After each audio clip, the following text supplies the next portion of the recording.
Assalamualaikum warahmatullahi wabarakatuh. Selamat siang.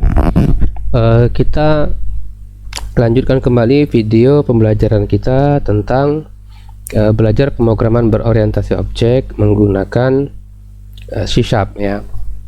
Di video kali ini kita akan membahas tentang parameter, di mana parameter adalah nilai yang diberikan kepada suatu metode.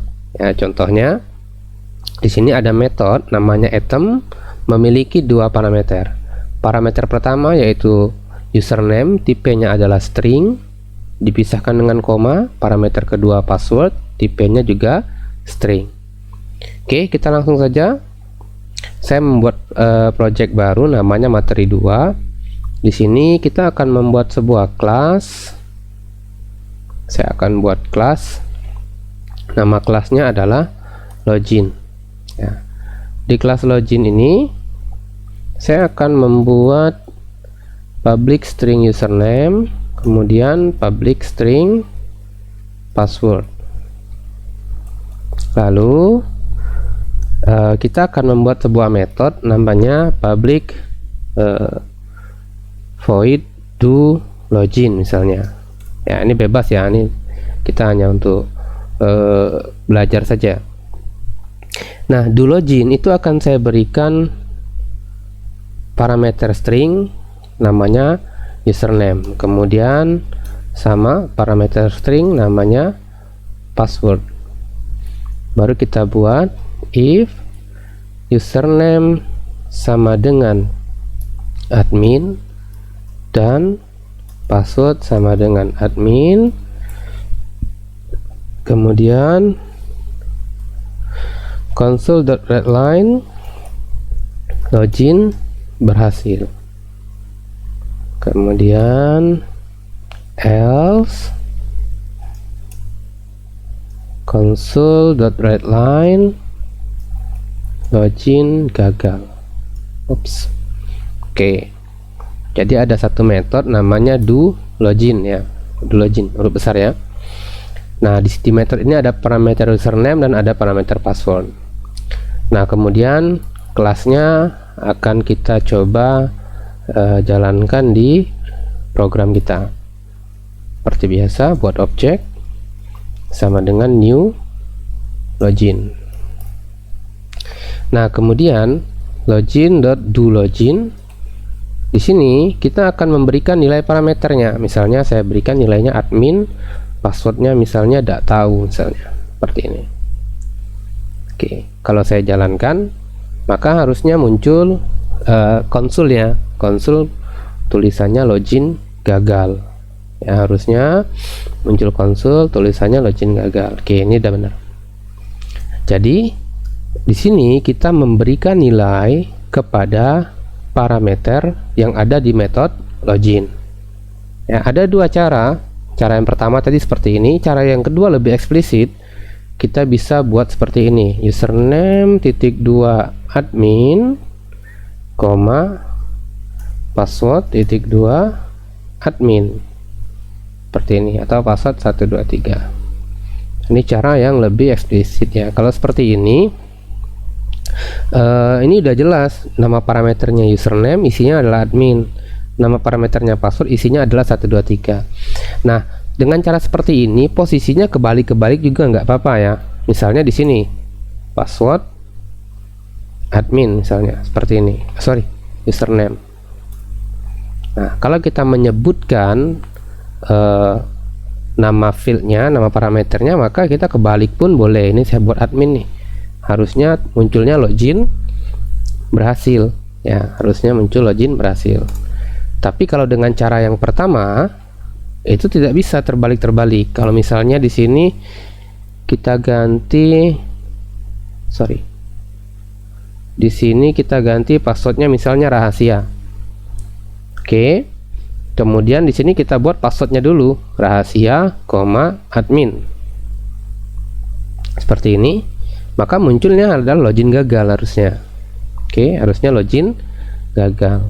Kenapa? Karena rahasia itu nilainya akan diberikan pada username, parameter pertama. Parameter keduanya adalah password, seperti ini. Nah, jadi kalau Kalau sekarang sih cara yang lebih populer, kalau saat ini yang populer ya caranya seperti ini, misalnya password rahasia, kemudian username admin, seperti ini. Nah, ya ini cara yang saat ini banyak digunakan, lebih aman juga. Kenapa? Karena udah pasti nilainya tidak mungkin tertukar ya. Password sudah pasti isinya rahasia, username sudah pasti isinya adalah admin. Oke, ini yang disebut dengan istilah parameter. Kemudian setelah membahas parameter, selanjutnya kita akan membahas tentang konstruktor ya. Konstruktor, di mana konstruktor ini adalah metode yang akan dijalankan otomatis pada saat objek dibuat. Oke, selama ini metode itu kan perlu dipanggil ya, perlu dipanggil tuh gini kan, login.doLogin, ini kan dipanggil maksudnya. Nah, kalau konstruktor dia tidak perlu dipanggil ya, kita cukup buat objek, maka kode yang ada di konstruktor itu akan dieksekusi. Kemudian tidak ada void ataupun tipe kembalian. Selanjutnya memiliki nama yang sama dengan nama kelasnya.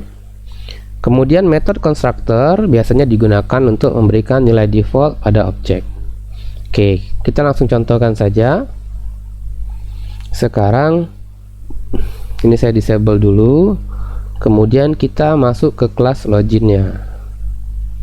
Oke, di sini saya akan buat satu konstruktor public sesuai namanya, login.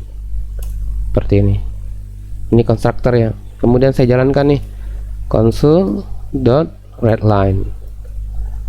Saya di konstruktor.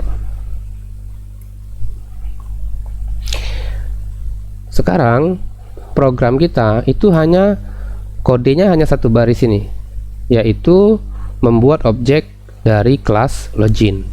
Kalau kita eksekusi program kita, harusnya tidak tampil apa-apa, tapi ini tampil saya di konstruktor. Kenapa? Karena di kelas login ada satu metode, nama metodenya sama dengan nama kelas, berarti dia adalah konstruktor ya. Di dalamnya ada console.readline. Oke, jadi dia tidak perlu dipanggil, dia akan dieksekusi secara otomatis pada saat objek dibuat. Oke, saya lanjutkan. Nah, untuk apa konstruktor ini? Biasanya konstruktor digunakan untuk memberikan nilai ya. Saya contohkan seperti ini. Kita bisa buat dua konstruktor ya, public login. Nah, konstruktor yang kedua itu saya gunakan parameter username seperti ini. Nah, di sini saya console.readline. Ini konstruktor yang ada username plus username.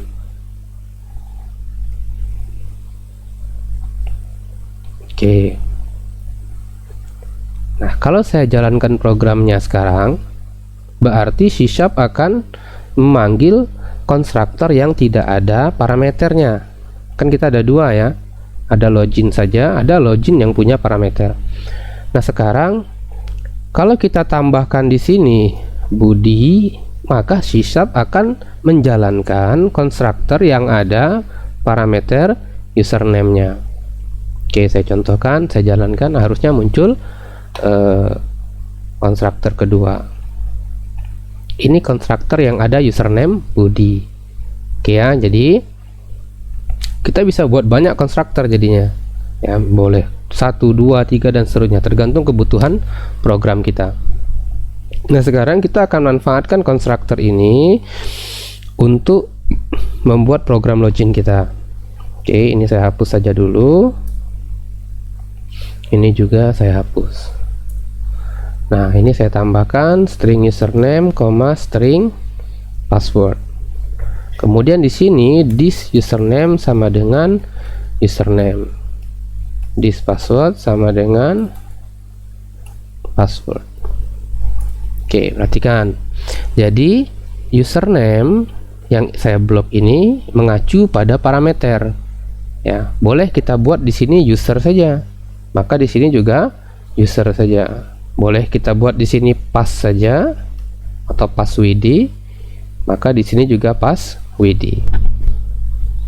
Oke. Kemudian do loginnya kita buang parameternya. Ini kita tambahkan this ya, biar lebih tergambar bahwa dia field. Oke, seperti ini. Sekarang program kita isikan pertama username-nya admin, kemudian password-nya atau passwordnya rahasia. Oke, kemudian saya panggil login.do login. Oke, udah tinggal jalankan.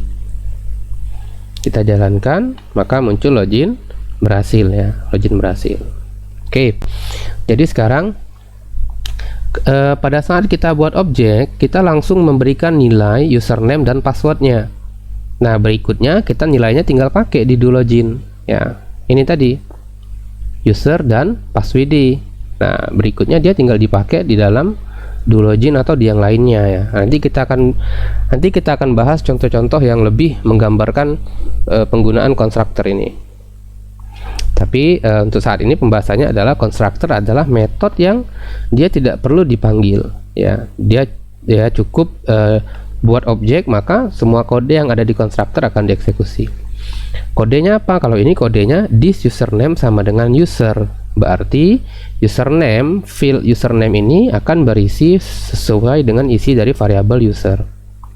This password akan berisi sesuai variabel password ya. Kalau ini biasa kan sama ya, username biasanya namanya sama, tidak masalah.